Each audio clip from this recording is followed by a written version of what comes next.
Welcome to the Protagonist Pub. My name is Tammy, and this is where characters gather.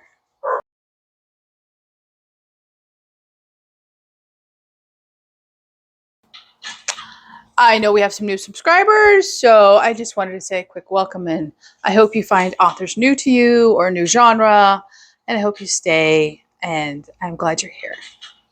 First, a little housekeeping.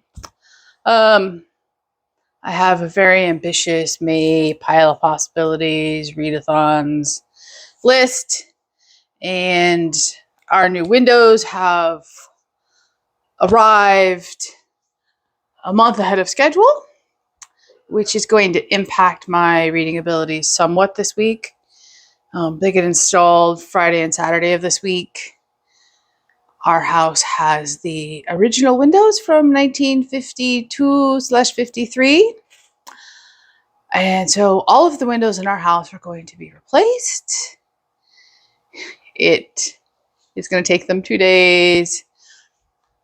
Everything has to be 3 feet away from the windows so that they have access, which means I need to move a lot of furniture and, stuff that we all have in our house by windows and dogs. So it's going to be a busy week for me just dealing with windows and dogs. So if I don't get a lot of read this week, hopefully I can make up for it throughout the rest of the month.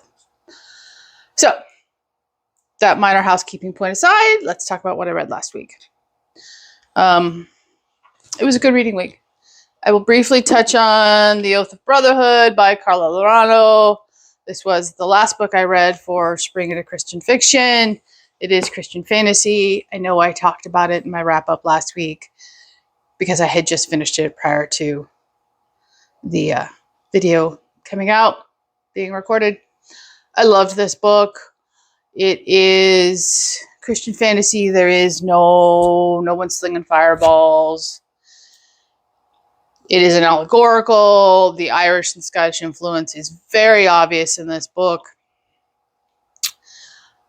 However, this is a beautiful story of faith against overwhelming odds, and your life is at stake, but you still believe. And I loved this book. I cannot recommend this book enough. I cannot wait for books 2 and 3, once I get them, to read them. It is a beautiful story. She is quickly becoming a author I know I can trust immediately. And then next up, I read Labyrinth by Catherine Coulter. This is suspense, somewhat romantic suspense. It is 100% clean. There's no swearing even, let alone anything else. This is number 23 in her FBI thriller series. I thoroughly enjoyed myself. I read some of the series many years ago.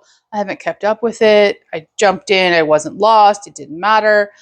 It was just a great, fun, suspenseful, twisty-turny read with excellent plotting, excellent writing, characters that were well developed and had backstories, and you didn't need to know the backstories because enough of the backstory was explained. This was just a terrific read. I thoroughly enjoyed myself, so much so that when I was in the library on Saturday, I picked up another Catherine Coulter book. So there you go. Next up are going to be my Kindle reads. So first, the DNF.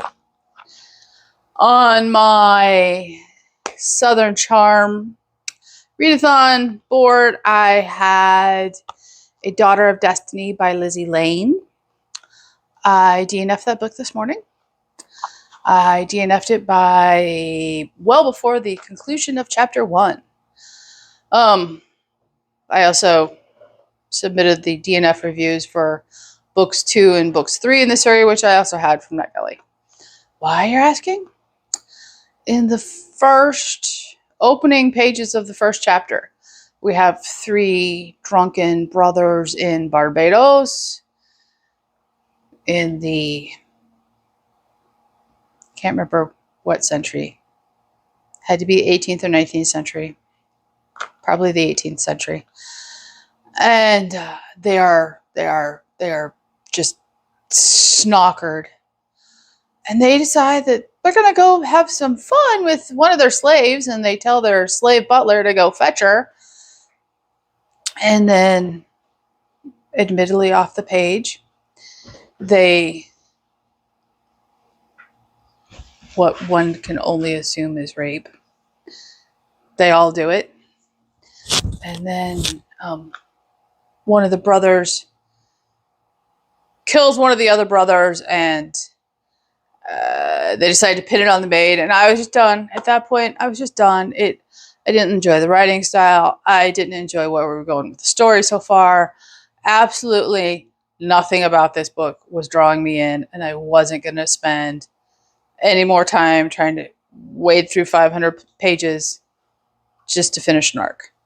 This is a re-release under a different title and a different author name by a new publishing house. I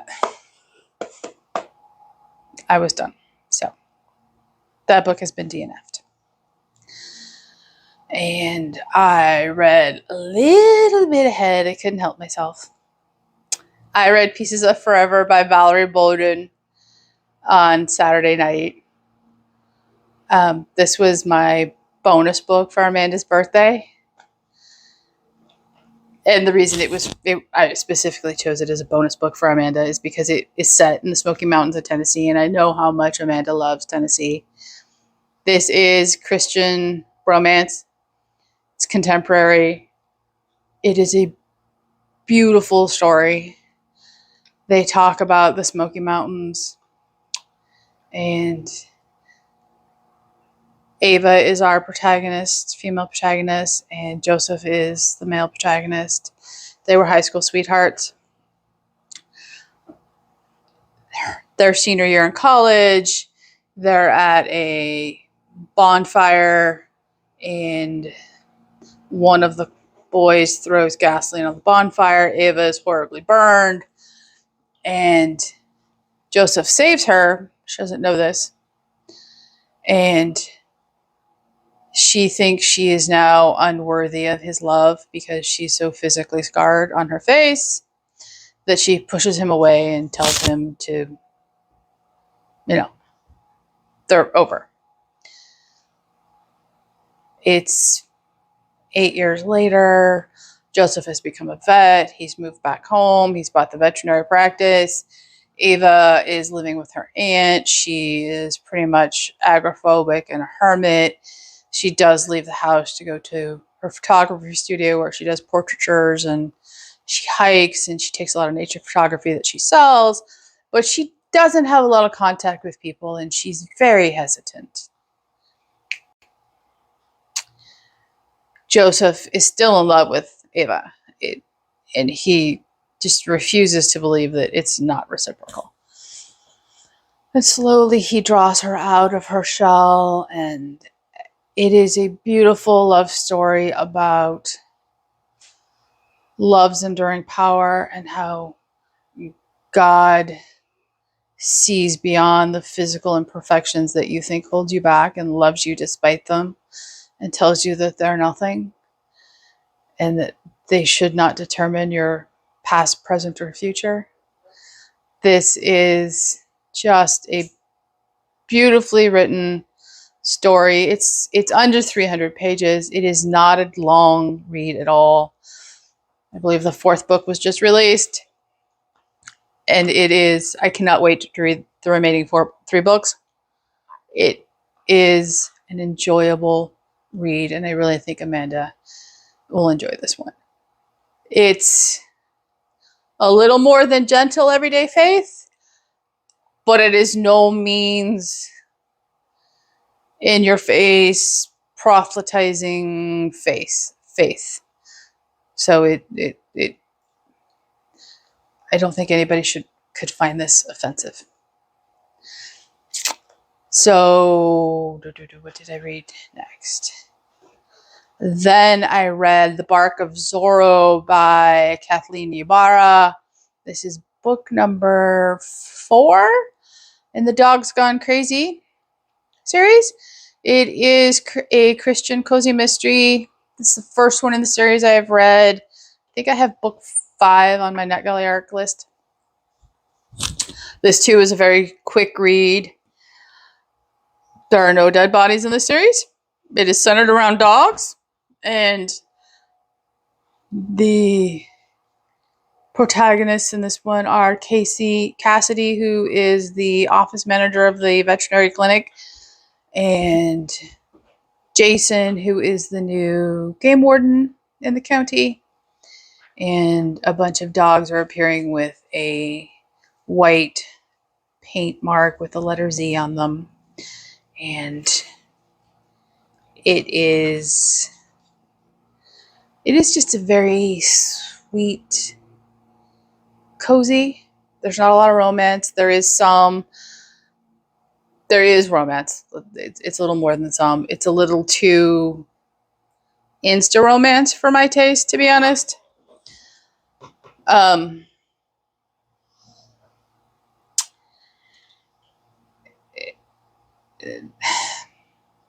didn't hate this book, but I gave it a 3-star because the ending, there were no hints about who the bad guy was until the very, very end, when it suddenly all just came together. And what hints there were just, it wasn't the best. However, it is sweet, and if you like mysteries that don't involve murder, this is one of those type of mysteries. And besides, who doesn't love a book with dogs in it? So it was a 3-star. And if I forgot to mention, Pieces of Forever was a 5-star for me, as was Oath of Brotherhood and Labyrinth. Apparently I need another cup of coffee. And then I read both books of the Egyptian Chronicles by Misa Andrews. First book is Potiphar's Wife.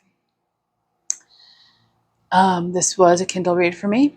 This was 5 stars.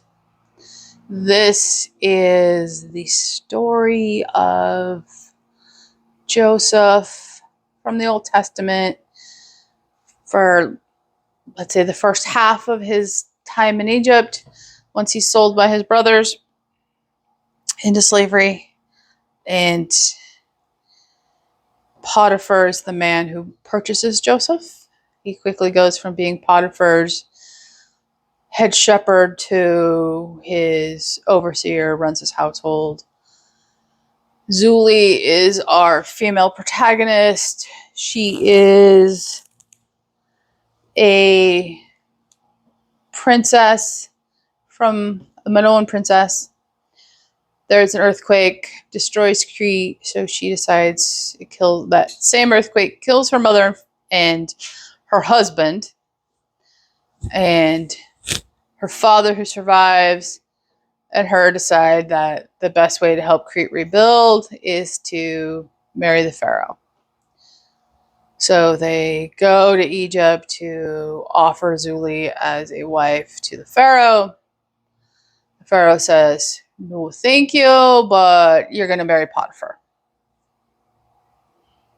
Potiphar doesn't want a wife. Zuli doesn't know this man, who's considerably older than her.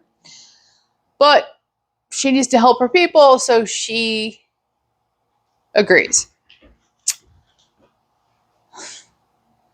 Zuli is very young. She's very spoiled. And her life in Egypt is very different than her life in Crete was. And that sets up the rest of this story. Zuli, by the time she's married to Potiphar, it is a month, maybe a month and a half at the outside, after her husband and mother have died. So she is still very fresh in the grief. And she's very young. She's 18, 19 years old at the time. So she has a bunch of things going against her. She's grieving, she's young, she's immature, she's spoiled. So, spoiled Princess Zuli marries Potiphar, who is then called to go to war with the pharaoh immediately after they get married, and he abandons her from her perspective. Joseph is appointed to oversee the household. She is given no responsibilities, unlike when her husband and her father were out to sea trading for Crete, when she and her mother and her father's other wives ran the kingdom. So she has no responsibilities. She has no friends. She knows no one. She is alone. And that's the setup for the story, and everything that follows from there centers on the fact that she makes poor life decisions, but you can understand why she makes poor life decisions. And you feel for her. I felt for her. It was very hard not to feel for her. Even when she does horribly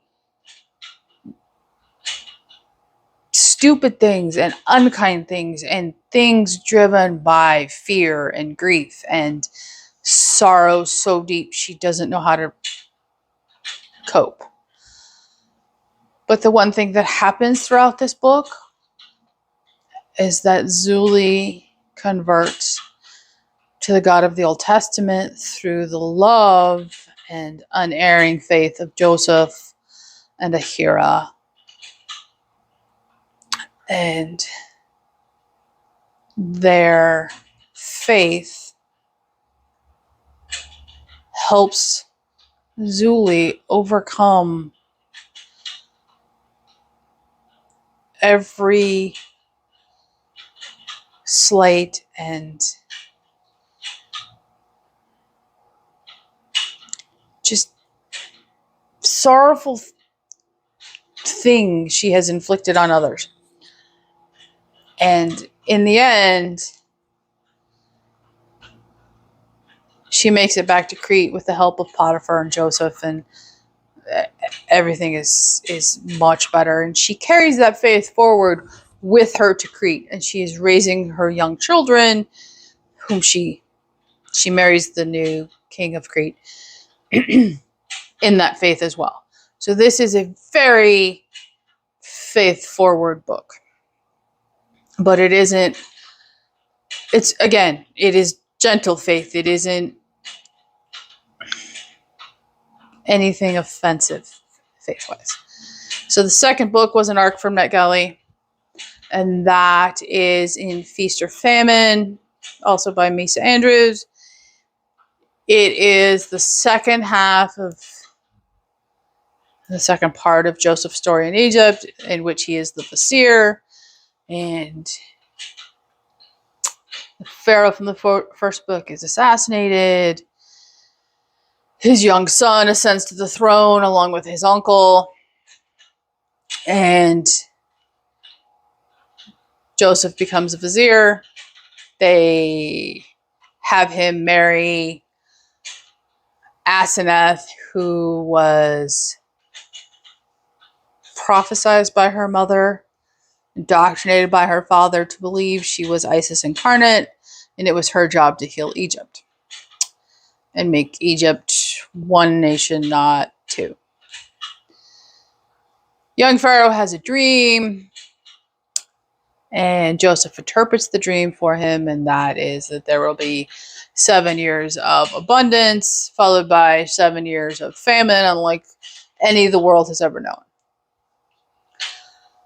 So Pharaoh believes Joseph, sets Joseph on the path, along with Asenath, of providing for Egypt in the famine while things are abundant, thus setting up the story. Asenath is the female protagonist. She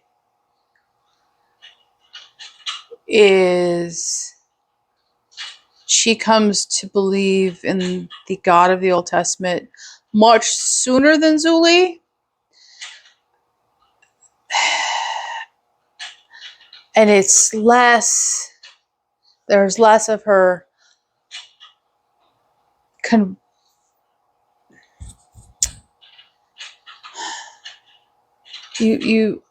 it takes, I don't even know how to put this well.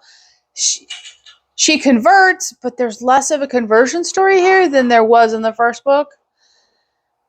But when she does convert, her faith is so strong that she helps Joseph, by the end of the book, see the error of his ways and reconnect with his brothers and fathers, whom he has been throughout both books so adamant that he wants nothing to do with and he will never return. And it is an amazing story. I didn't like it quite as much as the first book. I only gave it 4, maybe 4.5 stars as compared to 5. Had I not read the first book immediately prior, it would have been a 5-star read. So that tells you how much I loved the first book in comparison. This book is a little more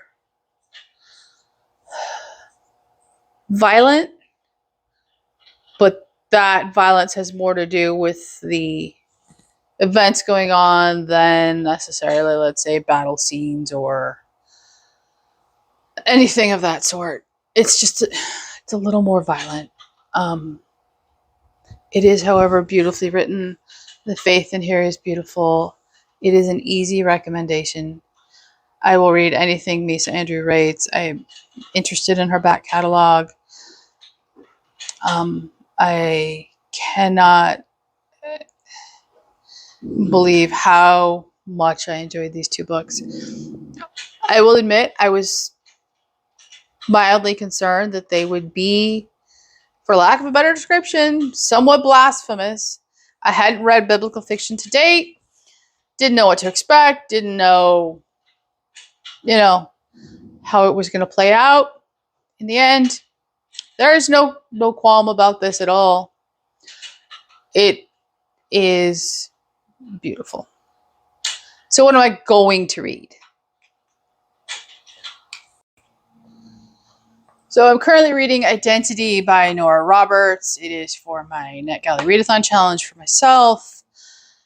It's so hard to plan for this week because I don't know how much time I'm going to have because of the windows. I will probably end up picking shorter books so that I can, get something finished and move on. Or I will pick up a physical book that has short chapters so that I can read some, do some work, read some, do some work. You get the idea. But this week I think is going to be very up in the air. So time will tell. Hopefully I read more than I think I will.